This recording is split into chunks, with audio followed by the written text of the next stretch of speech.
Alrighty, fans, we are here in the quarterfinals of Moxing Day Highlander 2020. I'm joined by Tom Clift. How you going?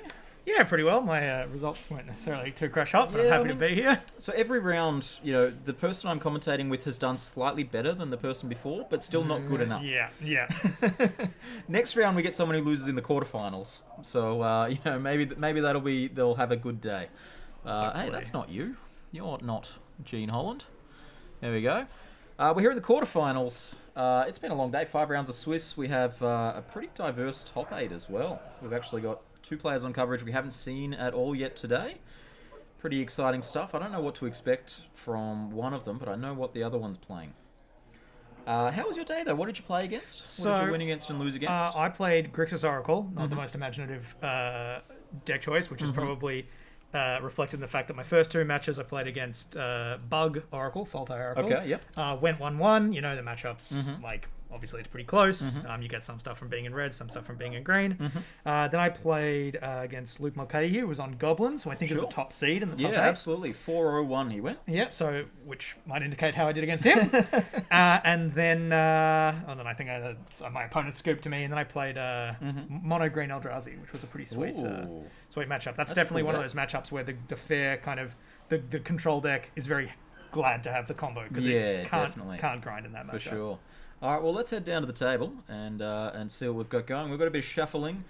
We've got Isaac Egan on the left playing 4-color Omnath Pod Time Walk stuff. And on the right, we've got Ethan Bird playing Magic the Gathering.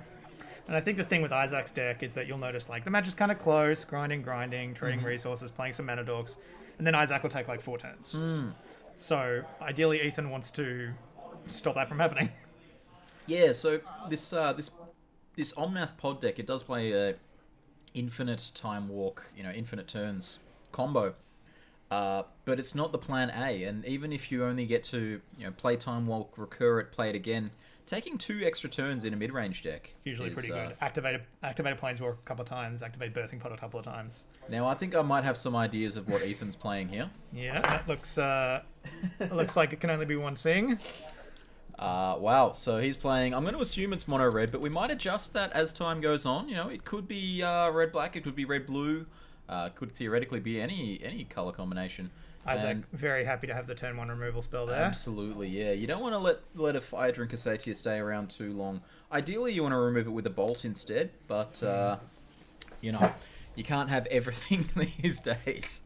Because it depends. Because if Ethan was, say, on the red-black deck, you want to save that exile removal for the recurring black creatures. Yeah, very true. But it's also like, I think, if you don't know for sure, you just kill the first thing that comes down. Absolutely, yeah, definitely. And that one's a Figure of Destiny. Okay, so, we're going to be testing everybody's knowledge today. We've seen a bunch of these mid-rangey blue-green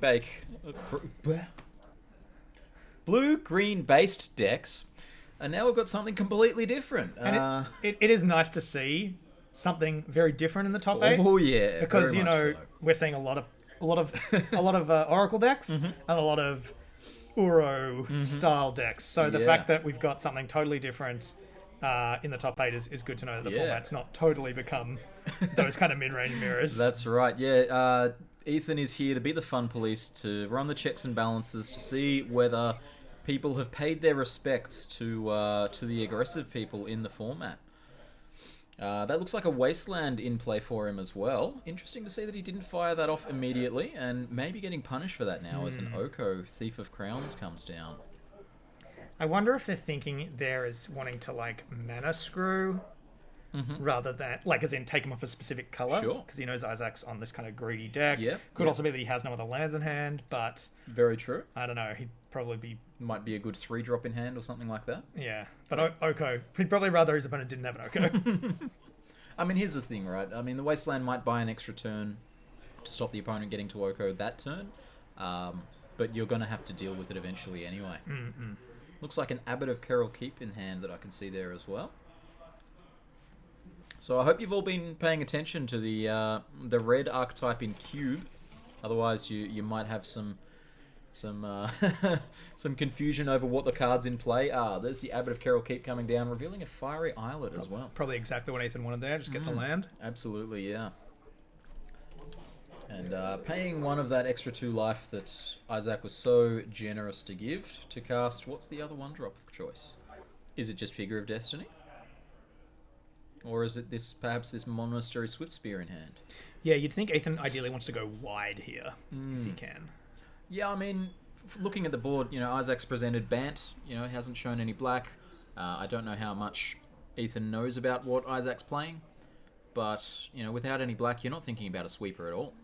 Of course, the other thing here is that even if Oko doesn't single-handedly take over the game, it's going to soak up a bunch of damage that the red player's not going to be doing, buying Isaac a bunch of extra turns. Definitely, especially making these foods as well. I mean, the food's been elked now, but even just making a food every turn, if that Oko eats, say, 8 damage of attacks and makes 2 foods, that's 14 life. Yeah.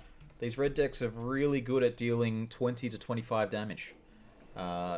Asking them to deal 40 damage instead is a little big trickier task. Teferi Time Raveler, the play. Ethan perhaps happy he didn't level up the Figure of Destiny and lose tempo there.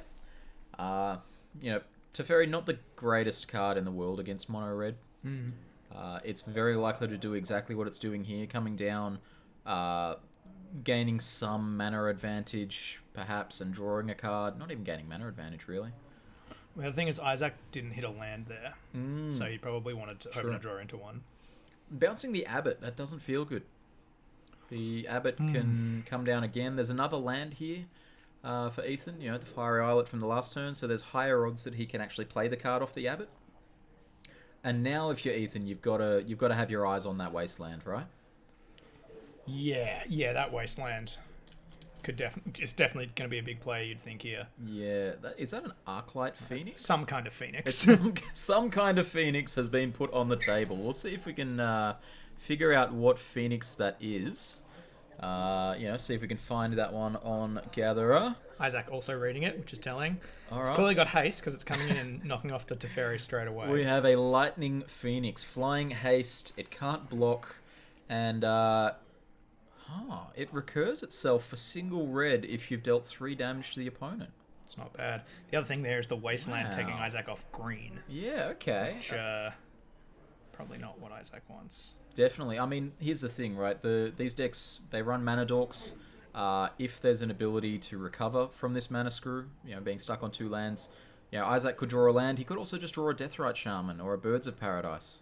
So wastelanding the green, keeping him off the green mana, because that's his avenue, one of his avenues out of this this hole that he's stuck in. It's kind of a weird situation we find ourselves in now, where Isaac presumably can't deploy Green Thast, but we know he runs some amount of counter spells. Yep. And then obviously this Oko is just still a big thorn in That's it. It's in Ethan's side. It's made it's made an elk and a food, and eaten some attacks. It's just going to continue having words on it, It's also just preventing attacks. Absolutely. Three toughness, 3 powers, big against mono red.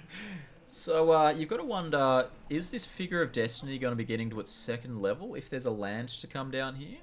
Looks like there's no land to come down here, so the question's moot. But if there's a 4th land here in a single turn, that figure could make itself a 4/4 first strike. It was interesting that Ethan didn't attack the Oko, just went for Isaac's life total, but the light up the stage explains that, I think. Absolutely. Light up the stage here, a really powerful card advantage tool, showing a Vexing Devil and a Hazaret the Fervent. But going for the Abbot over either of those, presumably because he wants to hit land. Yeah. So the land is what's stopping Ethan from going for the Figure of Destiny here. Although it could... We see the Abbot getting counterspelled.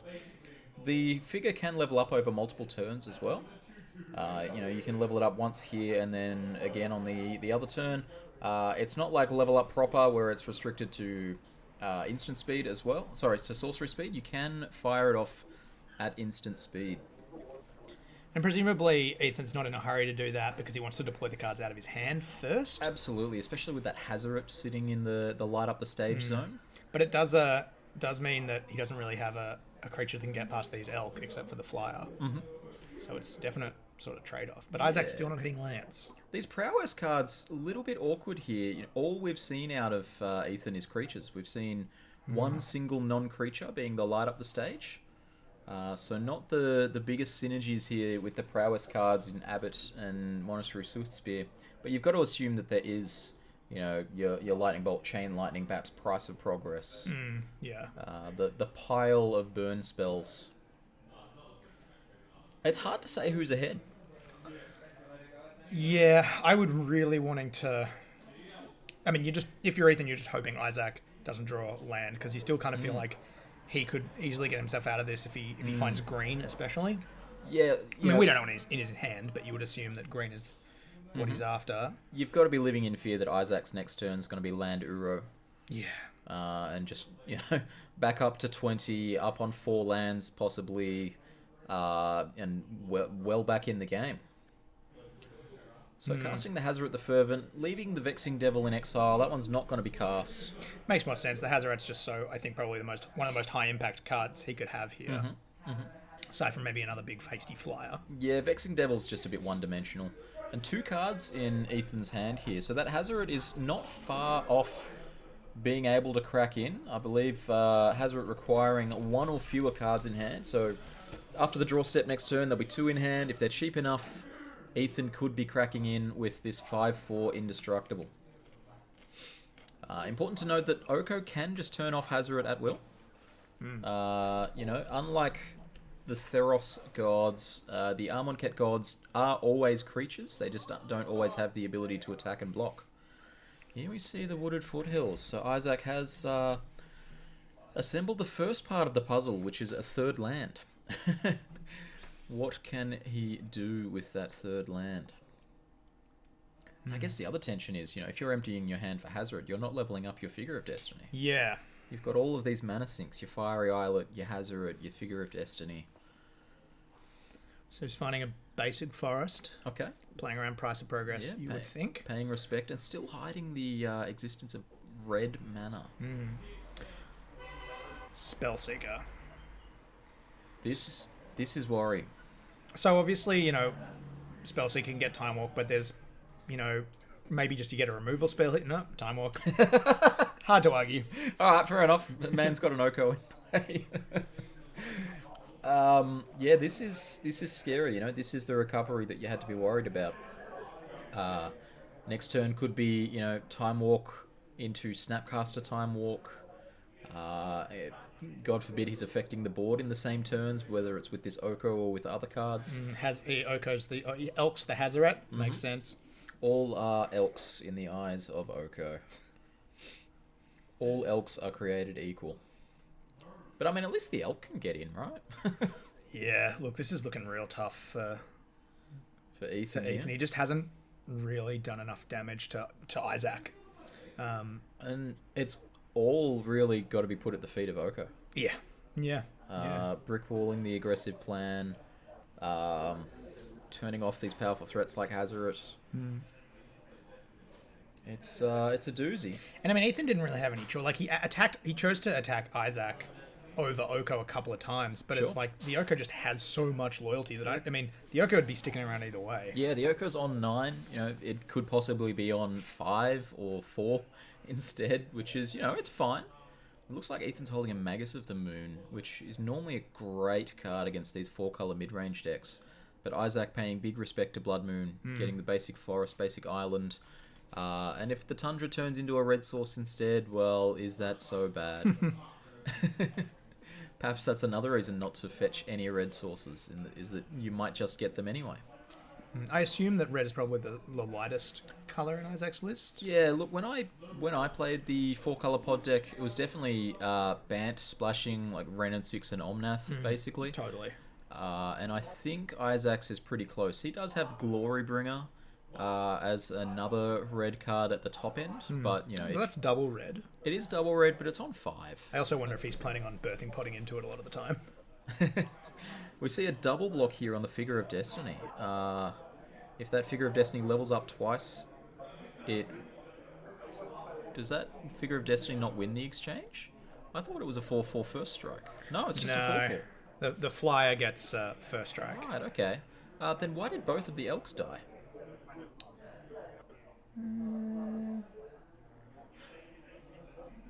Don't know. Okay. Look, we might check in with the table there and see what we can do. Although with this Time Walk cast, it may just be too far gone for a judge to step in and do anything. So Elk traded for Hazaret Elk, Right. Okay. So the but then he did also double. Oh no, he did. He double blocked Elk and did he have another 1 power threat or something? I didn't think so. Oh, the Spellseeker. Oh, the Spellseeker, of course. Yeah, that lines up much better. So Isaac plays his Time Walk and plays an Noble Hierarch. Yep. So now he's in his second extra turn. So can he do something really busted here? Oh. Well, there's the Uro. That's Yeah. not what you wanted to see if you're in the mono red player's seat. I can't think of many cards that mono red wants to see less than Uro.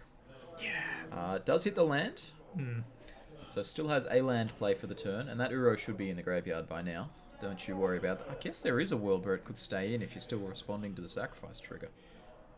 Yeah, true. If there's something like a Stifle or a Tail's End, that would be absolutely huge here. But we'll see how that goes. Oh, he's Ephemerate. ephemerating. Oh, this Yeah. is filthy. So Uro, stacking the triggers so that you get the land play before you sacrifice the Uro, and then ephemerating it to get another instance of this gain 3 life, draw a card, put a land into play. So getting to cycle this ephemerate for a land and 3 life, draw a card, gain 3 life, put a land into play. Yeah, and he gets... The ephemerate's going to rebound.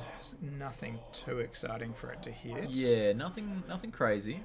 Although he might be able to do something with some extra mana, Look, there's actually an argument there.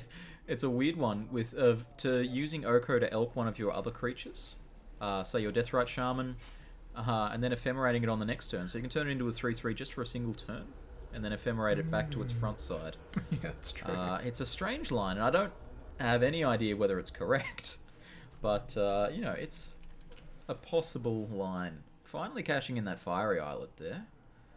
So it looks like he's got the Magus in hand now, but you gotta wonder if it's too little too late. Yeah, I mean, turning the plateau into a mountain is...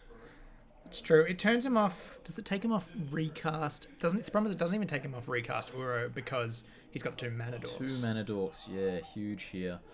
And the Phoenix coming over for another 2, getting them down to 15. The Phoenix has been doing a bit of work here. I guess the problem there is that Isaac can use the often forgotten about third ability of Oko to just swap a Noble Hierarch for that Phoenix. Totally forgot that card even had an ultimate. Hold this for me, I like the bird better. So in the upkeep, we're going to ephemerate. Looks like he's just choosing Nothing. not to cast it. That is... I mean, if he doesn't have an instant speed to make extra mana, I guess all it would do is just make one of his dudes summoning sick.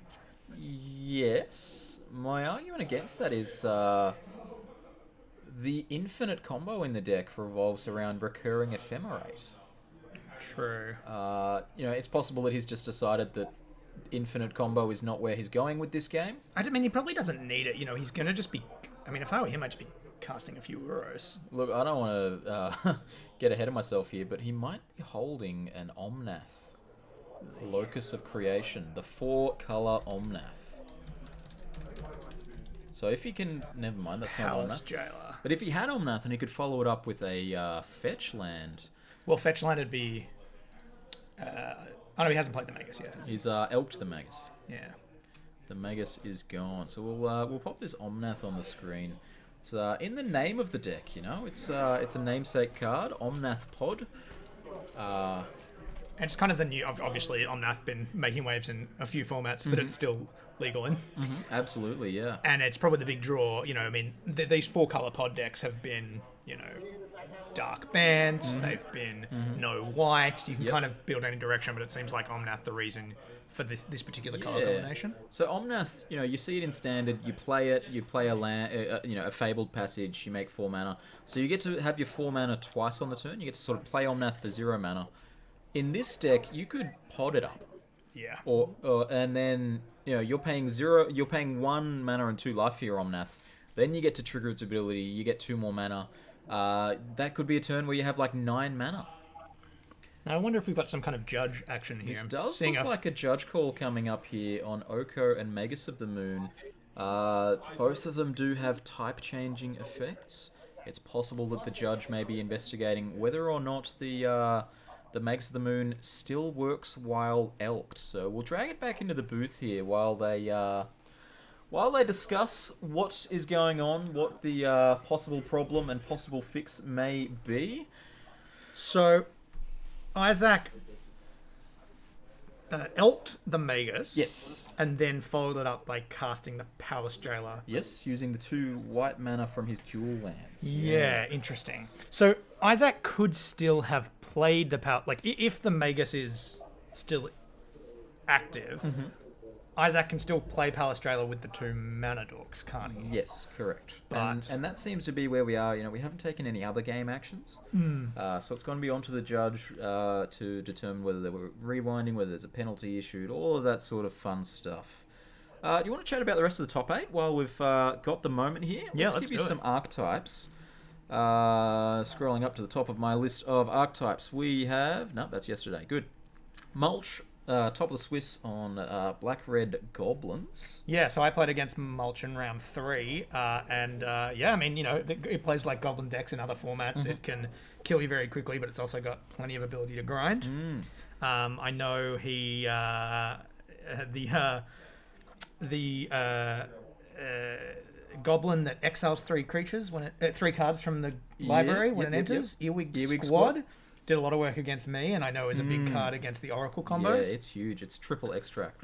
Exactly. Very good.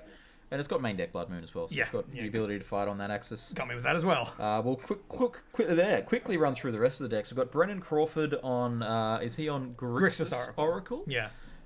We've got Niall Bowl. We've seen him on coverage. He's on the 4-color mid-range, the not white mid-range. We've got Paul Mitchell on Bug Oracle. We saw him on coverage. He was hiding... the Oracle side of things. Tom, how about you discuss what's happened on the table and, you know, who's ahead in the match and that sort of thing? Yeah, absolutely. So, look, I mean, we obviously don't know the result of this judge call, but you would think that Isaac is pretty far ahead. I mean, as we've said a few times already, this Oko has just been so powerful, unsurprisingly so. And, you know, Ethan's managed to do bits and pieces here or there. You know, he traded some creatures, he killed the Teferi. But end of the day, he hasn't done that much damage to Isaac. You know, he hasn't really hit Isaac's life total all that much. And Isaac's deck is really starting to turn the corner. He's got access to the Uro, he's got the Palace Jailer. So I think we might know what's happening now with the judge call. Yeah, I mean, we're getting there. Judge just looking to consult some outside resources here and see what happens. Let's continue running through these deck lists, hey? Paul Mitchell, he's on the Bug Oracle. Bug Oracle, yeah. We saw that briefly on camera. We didn't see the Oracle, actually. But we saw 50 minutes of magic from it, for sure. And that's what's so good about these Oracle decks, whether they're Esper, Bug, Grixis 4-color. They can play perfectly good kind of tempo or control games, but they've still got the option for the combo when they need it. Isaac Egan, of course, on Maths Pod. Ethan Bird, of course, on Mono Red on screen here. Calvin Ferring, we saw him on screen as well. Bug Oracle again. He's on Bug Oracle. And lastly but not least, Mimi Arthur, who is on Bug... I think it's not Oracle. Yeah, 4-color control, maybe? 4-color control, by the looks of things. So no white control. All right, looks like the players are ready to continue. So it looks like Isaac, they rewound, and Isaac was forced to use his mana dorks. Looks like he's cast the Uro instead, actually. Okay, right. Instead of the Palace Jailer. So I presume that means that the Magus is still turning all of Isaac's lands into mountains. Yeah, so there's some complex layering things that happen. Basically, because the game is recreated from layer 1 all the way up at every second of the game, the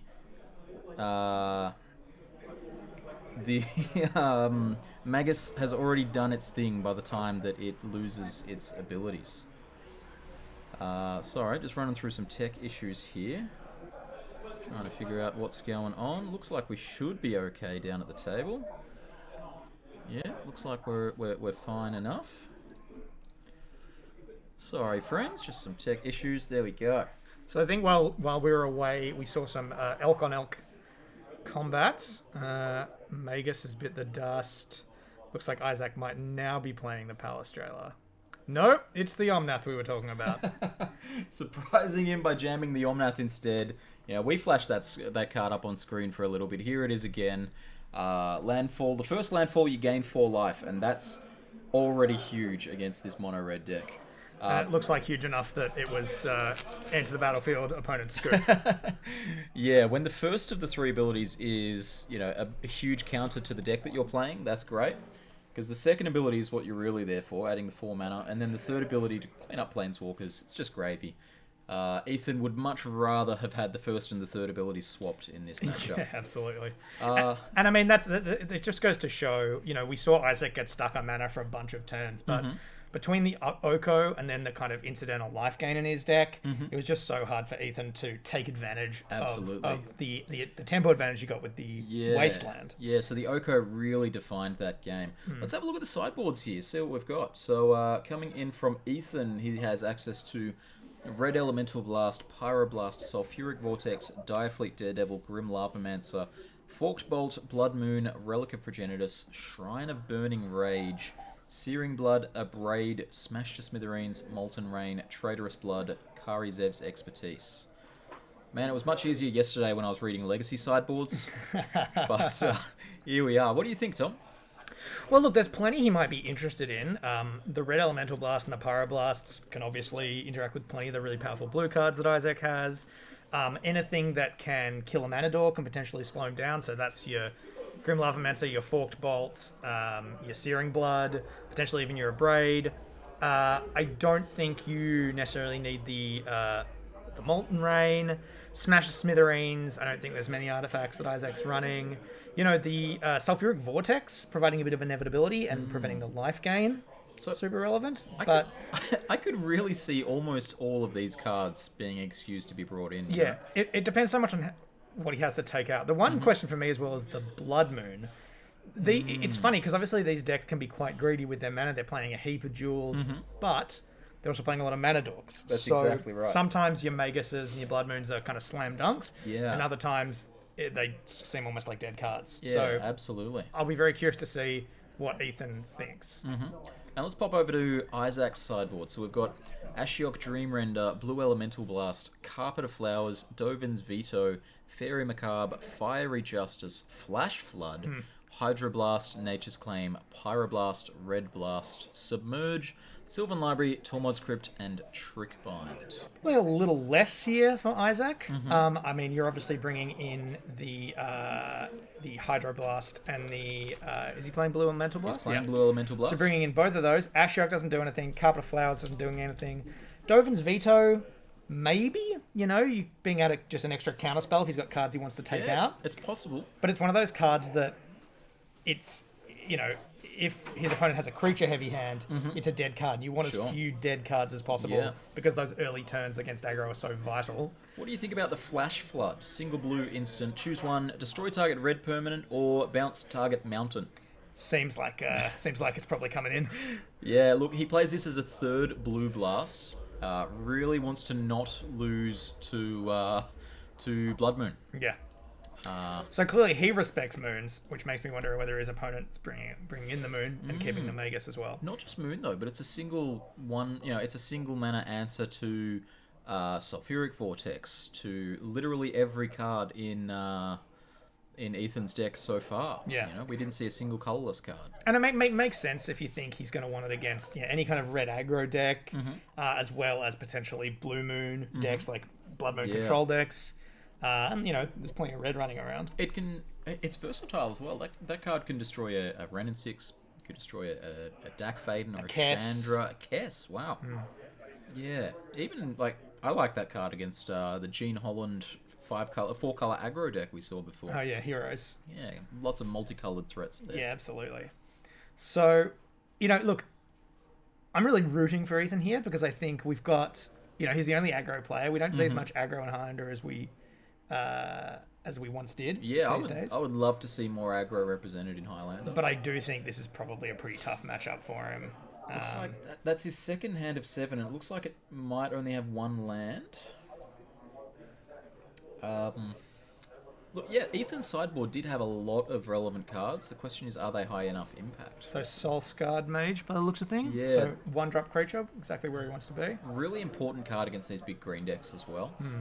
Just, when your opponent plays a card like a Questing Beast, you need to have the ability to answer that. And there's limited answers that you can actually play in mono red and be happy with. And Soulscar Mage means that, you can now be happy enough to bolt it.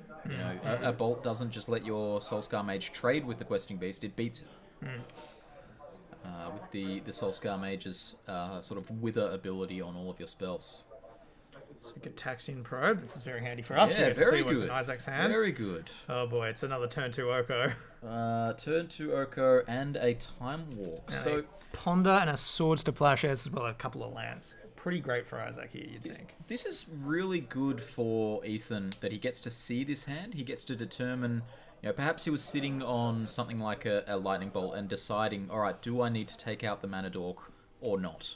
And seeing the Oko in hand, you get to set the priority list. You get to say, all right, this Mana Dork is top priority. We see actually a Bone Crusher Giant in hand, although that looks like a... I want to say Incinerate, but that's not an artwork that I've seen. Oh, it's altered to have Elmo on it. Okay, all right. Well, we've got altered art Incinerate. So here's a question. Does Isaac snap off the Time Walk to get the Oko down? It looks like he is considering it. It looks like he thinks so, yeah. I mean, the Time Walk will get better as the game goes on, but you've got to cash it in at the right time, and this might be the right time, And Isaac does have, Eternal Witness, and I presume probably a little Jace and maybe a couple of other ways to recur the Time Walk as well. Yeah, so, I mean, the argument against it, I guess, is could you untap with Oko and then cast the Time Walk? Time Walk, of course, in this case, it was draw a card, play a land. Once you have an Oko in play, it also means, get another turn of either food or 3/3. The other very relevant thing about this board is that one of the lands on Ethan's side is a creature land. Very true. That one snuck underneath us. The Mishra's Factory on Ethan's side. He just love another land here, so he can continue to deploy threats, maybe attack and play a 1-drop. Well, that's it. If he's holding Shock, he can remove this Oko right here. Shock plus Mountain, basically. Yeah, we haven't seen a land drop down. I can see a Bomat Courier in hand. Well, that's good. At least he can deploy something off the colourless land. Yeah, good at contributing to the board. Not so good at specifically brawling with Oko.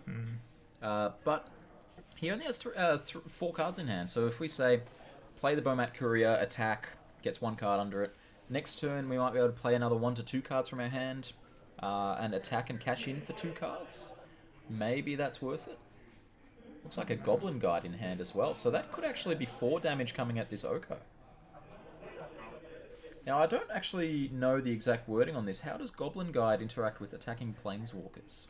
It's just when it attacks, I'm pretty sure. Okay, alright, cool. So Isaac's getting to see that. We're getting to see the top cut of Isaac's library regardless. Cool, fair enough. Let's have a look here at the words on the card. When it attacks defending player... Yeah, okay, sure. And the rules do say that the defending player is the Planeswalker's controller. So triggering the Goblin Guide, Birds of Paradise on top. Okay. Bomat card going onto the Bomat. Didn't go at Oko. Went straight to Isaac's face. I can respect that. I mean, we saw that in Game 1, Ethan spent so much time just going at Isaac's Planeswalkers that he never really put his opponent in much pressure in terms of life total. And That's very true. maybe his plan is just get him low enough and then try and find Price of Progress and try and find the burn spells to finish him off. Now, Isaac going to elk up his food here. I wonder if there was any thought to elking the Birds of Paradise that he drew and played. Yeah, interesting question. I'm not an expert at this deck, so I don't know whether there's a right or wrong answer there. But well, we'll see whether he just chumps with the birds or whether he has plans for the mana. Yeah, that's right. He could be setting up a big turn potentially. We can't see what else is in his hand. I think there's a Ponder in there.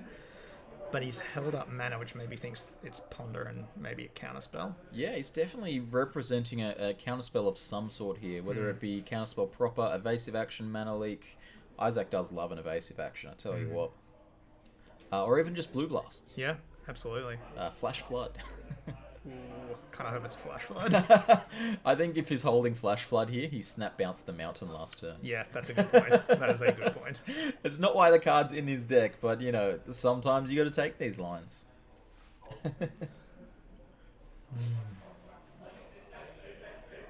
This is, I tell you what, Oko is a good dog. This match has been a good advertisement for Oko. Yeah, I mean, we discussed in the previous round whether the blue-green pillar of the format is properly balanced, whether Oko needs a look at, whether Uro needs a look at. And it's a tough spot if you're on the committee. Here we see the Stomp. So the Soulscar Mage going to put some -1 counters on that beast. I mentioned before that the Soulscar Mage... What happened there? So he just stomped... Is that not a Bone Crusher? Oh, I think it's the 3/1 that can... I think it's just a 3/1.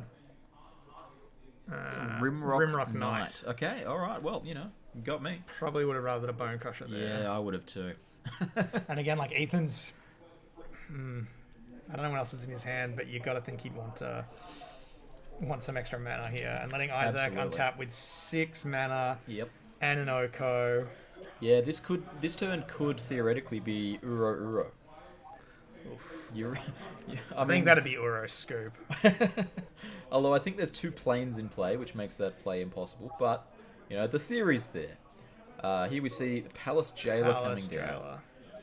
Is that going to take the 3/1? Is it going to take the Bomat with the card underneath it? Is it going to take the Soulscar? Looks like he's just taking the biggest grade. That's the only creature that can trade favorably with the beast, with the elk. True. So, yeah, I can understand his reasoning there.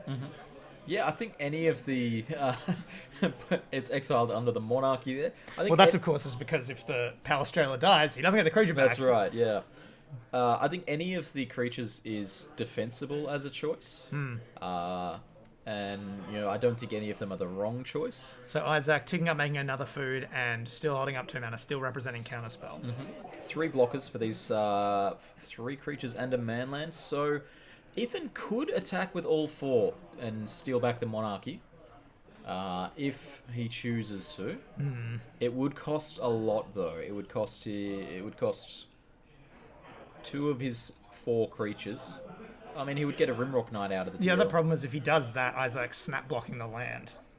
And then Ethan goes down to 1 land, which is like, Monarchy's not even that great at that point. Yeah, the Rimrock Knight, it's fine, but it's not where you want to be. And it looks like Ethan might just be priced into this line. Oh, never mind, he's got the mountain. Okay. So Trigger Bomat, Trigger Goblin Guide. And that looks like a land on the top there. A breeding pool. A breeding pool, yeah. And here we go. There's first order of business. Block that Mishra's Factory. Put something, you know, trade off with the Goblin Guide there as well. Oh, so he's thinking about the Goblin Guide or the Soulscar Mage. Sorry, I'd block the Goblin Guide because he could get a little bit blown out if there's prowess on the Soulscar Mage. Absolutely. Now, the downside of blocking the Bomat Courier, of course, is that Bomat Courier might just want to cash in anyway. Yeah. Ethan is probably really hoping there's a couple of land under that Bomat Courier. Yeah. All right, couple of damage coming across. You know, Isaac is down to 7. Not cashing in the Bomat. And Rimrock Knight coming back with the Monarchy. Of course, that's not going to, you know, transfer again if the Monarchy leaves. And here's light up the stage. So that also gives further justification for the attack. Well and truly, yeah. Okay, all right. Exile land and Hazaret. So he's not going to be able to play the Hazaret next turn, but he's probably pretty happy to have the land. Yeah, it's an awkward position to be in. Drawing from the Monarchy as well. Looks like he could be holding Sulfuric Vortex, and that looks like a Phoenix of some variety. I'm not certain. So Isaac is down to 7. Yeah, and so you can see Ethan making, obviously that very conscious choice to kind of ignore the Oko and just go for Isaac's life total. All right, I've tried not to say this today, but I disagree with Isaac there. Isaac elking the food. I don't think Isaac could lose this game if he cracks that food. Oh, you just want him to gain life? I just want him to have at least a food in play. You know, if you make a second food, I don't see the losing line. Look, I'm going to reserve judgment until I see what this card, this 4-drop coming out of Isaac's hand is. I mean, that's fair enough. It's Questing Beast. That's pretty good. So this is a hell of a clock. We've got 2 3/3s. We've got a 4/4. Very much attacking there. No questions about it. And of course, the Knight can't block, which means Isaac gets the Monarch back. Yep. Still holding up Counterspell. So maybe Isaac just wanting to present the biggest clock that he could. I would say in that case, maybe attack with an elk as well. But, Isaac's made it to the top 8. Isaac knows what he's doing, I think it's fair to say. Did you know Isaac won yesterday? That doesn't shock me. He won yesterday's Legacy event, so... He's looking to go 2 for 2 here. I'm not going to be sitting here telling Isaac what's good and what's bad, I'll tell you what. I wonder... Look, if I'm Isaac, in this point, you're never tapping out of that Counterspell magic, Counterspell mana, because you are... The number one... Your creatures are superior to your opponents at this point. But he is... He goes down to 1 off a Price of Progress. Yeah, Price of Progress. That's the number one card that Isaac would be thinking about, I would think. Absolutely. Absolutely. Although if Ethan jams down his Sulfuric Vortex, I'd be wanting... Ooh. That's that Lightning Phoenix back again. So that's not a great one to counter because it recurs. I mean, he's got to do a bit of work to make it recur, but... Yeah, that's where you want your swords to plowshares, not that's your exactly Counterspell. right. Exactly right. But Or like Scavenging Ooze does, True. incredible work in the matchup, but specifically at countering Phoenixes. So Isaac not countering, chumping with the bird. All right, to stay on 7. Doesn't want to lose the Monarch there. Yeah, doesn't want to lose a Monarch, and there's no fear of Price of Progress on this turn. So there you go. If he'd elked the bird, he takes 2 there and loses the Monarch. 3 turns later. I don't know if he was specifically thinking about that, but there you go. I mean, and Isaac's staying above lethal Price of Progress there as well with that block. You might see that if Isaac's holding another non-basic land, that it just stays in his hand forever.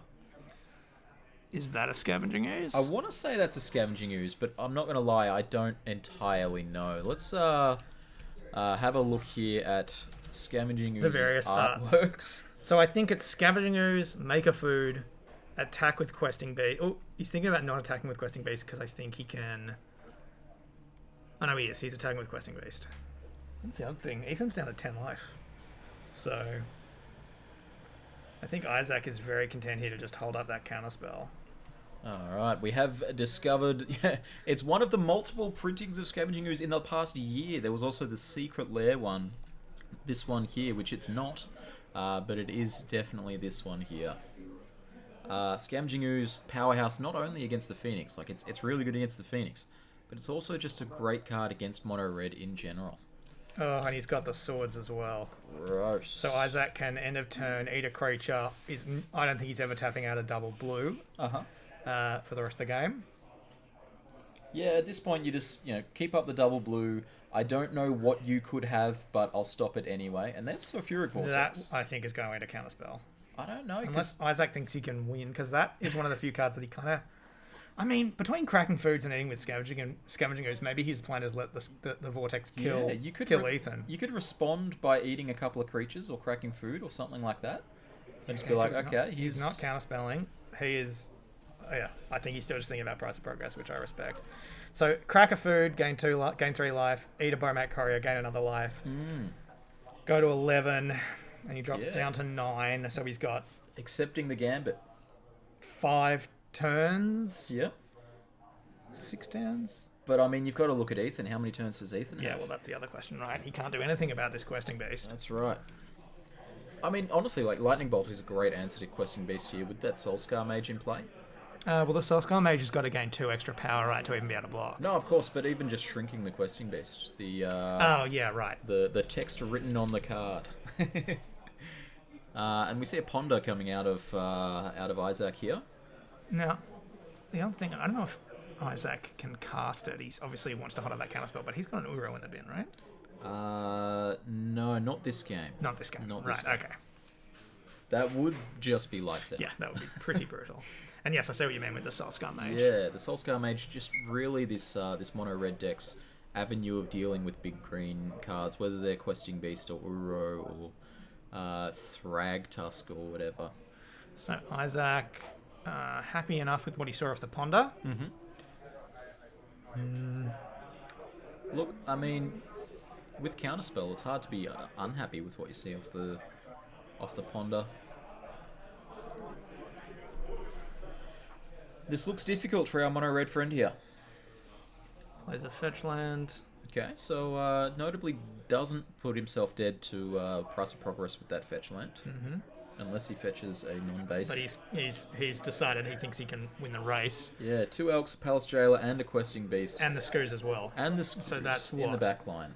Oh my 9. gosh, there's a red zone in between the playmats. 10, 11, that's Yes. 15 damage. Only 10 has to get through. And of course he can make the Skoos, the Sulfuric Vortex preventing the life off the Skoos, but it's not preventing the +1/+1 counters. And Ethan thinks he just can't do anything. Yeah, he says that's enough for me. Packs it up there. Wow, Watcher for Tomorrow and Ephemerate still in Isaac's hand. So we'll bring it back into the booth here and wrap up on that one. Honestly, can you sum up those two games in one card name? I think it's Oko. I think turn 2 Oko, or well, turn 3 Oko if you count the Time Warp. Yeah, for sure.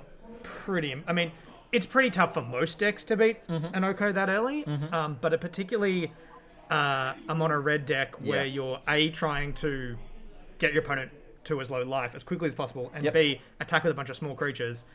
Oko quite good at disrupting both sides of that plan, whether it's gaining food and gaining life, or soaking up damage because they're trying to get the loyalty down, or just making 3/3s that block your Bomat Couriers, your Goblin Guides, your Soulscar Mages. At that point, you're basically on Red Blast or Bust. Yeah. When it comes down on turn 2, you've got to have the answer right then and there. Otherwise, that happens. Yeah, exactly. What we saw there. Well, Tom, thanks for joining us here for the quarterfinals. My pleasure. I might see you in the future rounds, but we'll be back with the semi-finals soon. Catch you then.